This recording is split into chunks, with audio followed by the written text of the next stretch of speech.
the thing that makes Battle for Rokugan one of the most satisfying games we have played this year is that technically all you do in this game is you look behind your screen, carefully pick one of the 6 tokens that you've been hiding under it, and plonk it down on one of the provinces on the map. Do that 25 times and job's a good 'un, as they say here in England, because that's all you do in this game. It's just nothing. Just plonk it down. That's it, really. All right, Elaine, that's the review done. Tell you what, we should get one of those awesome sushi things. You mean the ones where you put the rice in the omelette? And the best part, it's not even omelette. It's fried tofu. And then you put vinegared rice inside it and it tastes exactly like dessert. Isn't Japanese culture amazing? You mean like how it was a country that developed almost entirely without Western influence until after World War II, when their viewpoint of culture was entirely smashed, and they ended up in a weird post-colonial limbo, torn apart by the juxtaposition of past ideals influencing increasingly from Western culture and capitalism. No, I just meant that this inari is really good. Say, Efka, what was under that token? Oh, I will never tell.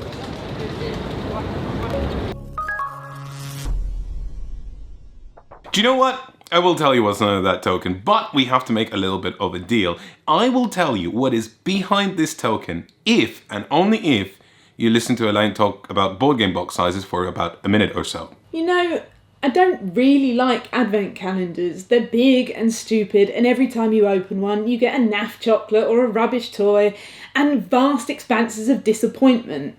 Every new box being a world of excitement, board games should in theory be the antithesis of this. But all too often you open them up to find that they're just 10% game, 93% stale oxygen, and 2% cardboard spacer. So you know things are getting good when a company that is notorious for giant boxes filled with stale oxygen and cardboard spacers gives you a tiny thing filled with lush cardboard, a big beautiful map that would take most map-based board games to task, a deck of cards, and swanky screens that you can hide your bits behind. In the time of long ago, when we still didn't even know that Kevin Spacey was a creep and modern board games weren't really a thing, card games and role-playing games were a thing, and Legend of the Five Rings was one of them. Or both. I mean, it was a role-playing game and a card game is what I'm trying to say. Brave Samurai Bushi of 7 Or 8 or 9. different clans, Or more if you count minor clans. fought in battles of honor for the daimyo masters, whilst the brave crab defended the empire of Rokugan from the evils of Fulang's Shadowlands.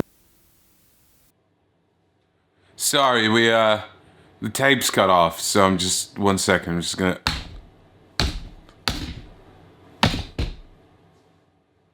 Oh yeah, that should work. You get the gist. It's cultural appropriation. And before you even say anything about the very well-researched and rich setting and how the entire mythos is based on quasi-Japanese, Chinese, and other Asian countries' history, culture, and mythology, before you say any of that, save yourself the trouble, because, baby, I have been there, and I have come out the other end. But maybe, just maybe, Battle for Rokugan manages to sidestep some of these issues, whilst the setting of Legend of the Five Rings as a whole is problematic, and the cultural equivalent of staring at a Japanese restaurant or a pagoda with cherry blossoms and going, wow, what culture!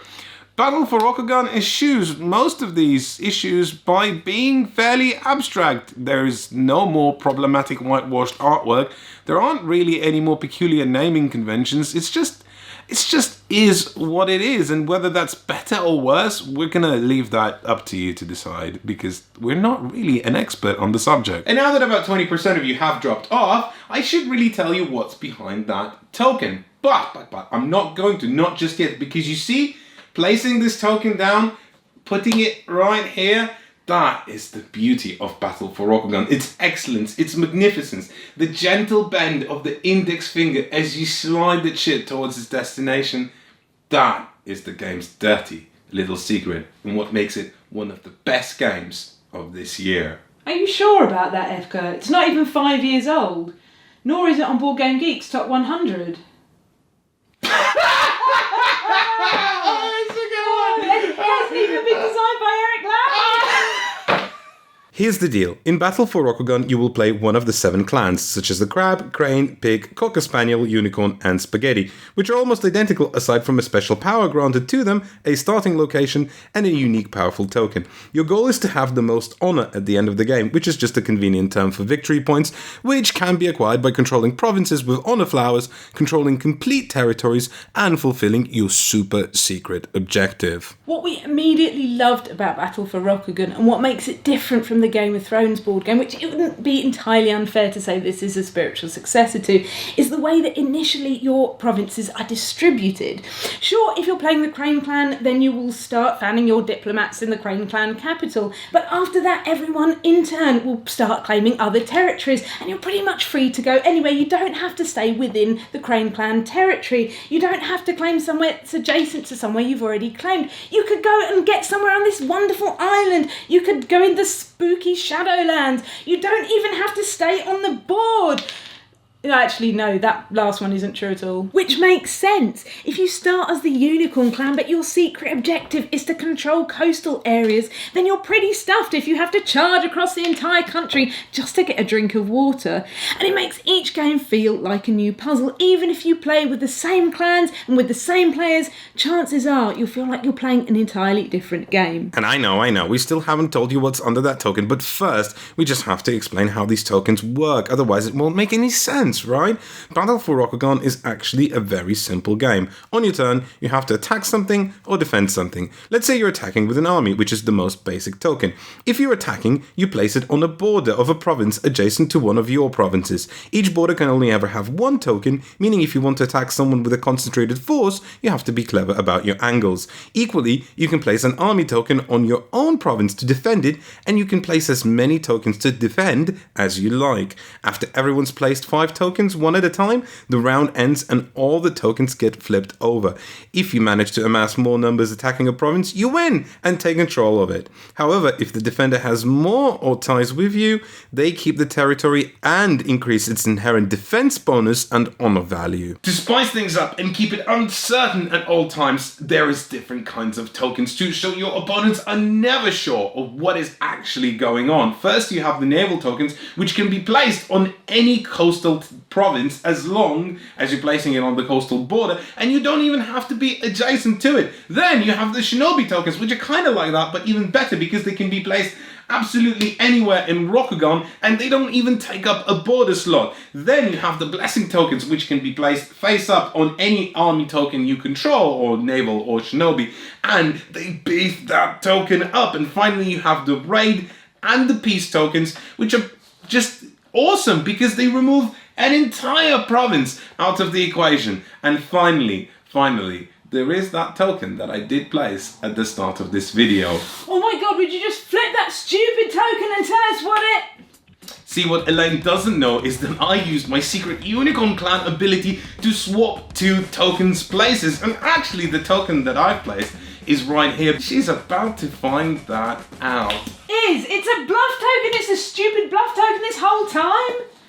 And which brings us to our next 2 points. Technically, this game is symmetrical. The only difference is that your choice of clan will give you a special token and ability. But these 2 elements of variance will turn this game into an electric oven placed right under your seat. If you like to play defensively and to borrow a video game term, turtle up, then the Crab Clan will reward you for successfully defending your provinces by not just giving you more points, but will also make that area incredibly much harder to attack. But if you focus too much on one area, someone is bound to play a raid token, which is this game's version of an atomic bomb. Whilst there's certainly comfort in adopting a strategy that you're comfortable with, your choice of clan might make Battle for Rokugan a more palatable experience. If you're not sure about playing a game where most of the information is hidden, then piloting the informational spies, that is a Scorpion clan, will let you peek at one battle token once per round, making your machinations more informed and definitely more devious. This thing is genius. Do you know why? Because it doesn't do anything. Each round you will have access to this one wonderful bluff token. And then you can place it any way you like, but when you reveal all the tokens, it'll simply not do anything.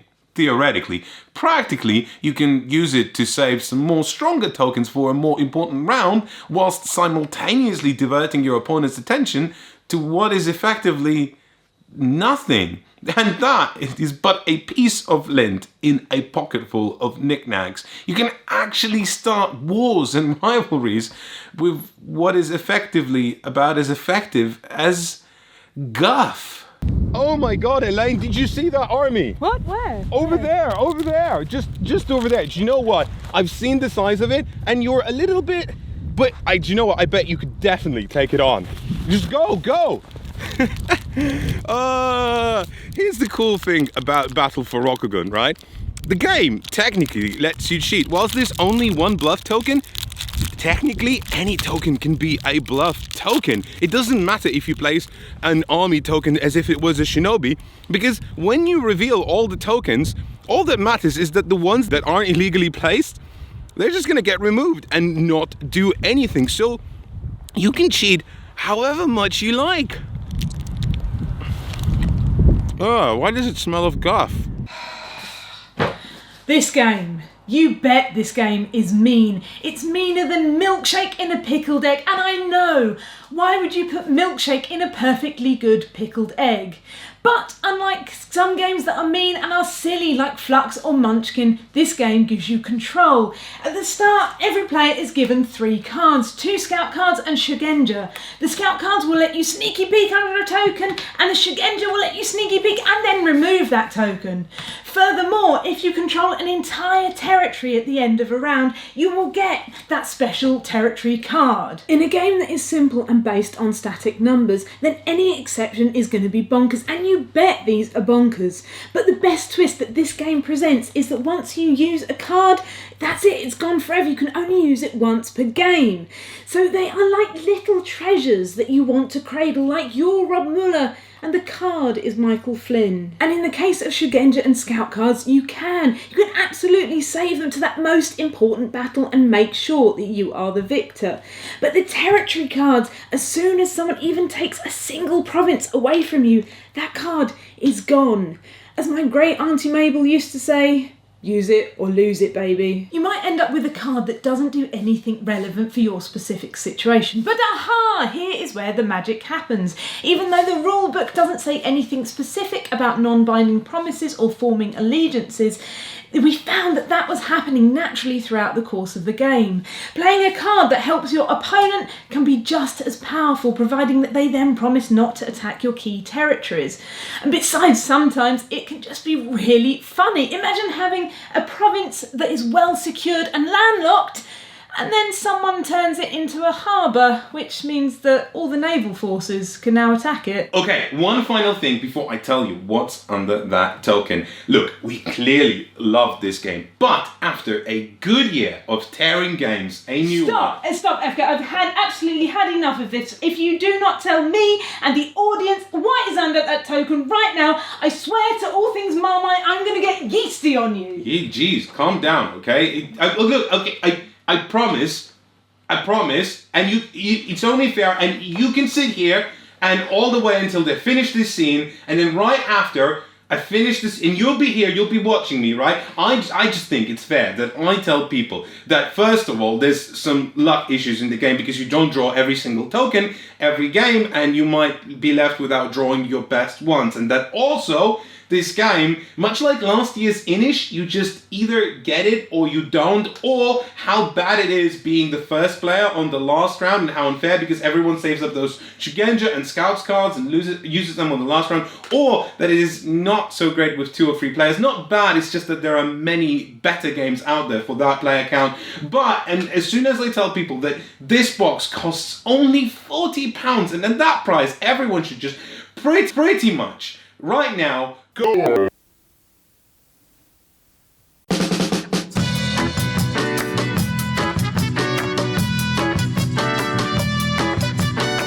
My mama cooks in Italy, my mama swims in Argentina, mama's got a chunga, yeah. My mama's works in Venezuela, mama